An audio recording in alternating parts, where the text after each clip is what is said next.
hello everyone केमती अच्छे समस्ते वर्तमान क्लास 9th एवं 10th पे गोटे इंपोर्टेंट न्यूज रही से विषय में वर्तमान आम डिस्कस करवा ओके जे यही जून 17 तारिख ठारू उभय नवम एवं दशम श्रेणी पिलाମାନଙ୍କର यूट्यूब लाइव क्लास हम माने ओडिशा सरकार द्वारा एपर निष्पत्ति आछि सूचना देइचंती आम गणशिक्षा मंत्री श्री समीर रंजन दास से कहते जे सोमवार आरंभ कर शुक्रवार पर्यंत माने सोम मंगल बुध गुर शुक्र ठीक अच्छे ये 5टी दिन डेली आमर 4टी लेखा पीरियड आसो क्लास 9th 4टी पीरियड हम प्लस क्लास 10th 4टा पीरियड हम टाइम केते स्टार्ट हम क्लास ना 10:45 मॉर्निंग 10:45 AM रु आमर 1 PM पर्यंत माने सकाळ 10:45 आरंभ होई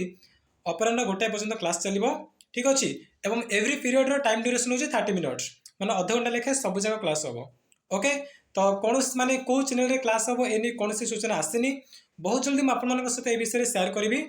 एवं आउ गोटे इनफर्मेशन रही है माध्यमिक शिक्षा परिषद द्वारा आमर जो मैट्रिक रिजल्ट आसो ना मैट्रिक बोर्ड परीक्षा रिजल्ट से जून 30 तारिख सुधा प्रकाश पाइब ठीक अच्छे केबे को पर्टिकुलर डेट रहा से मुझे आपको बहुत जल्दी जनइबी आमको जिते जल्दी इनफर्मेशन मिले मुझे प्रथम आपन सहित शेयर करी ठीक अच्छे तो देख ओडिशा सरकार द्वारा निष्पत्ति आसी 9th और 10th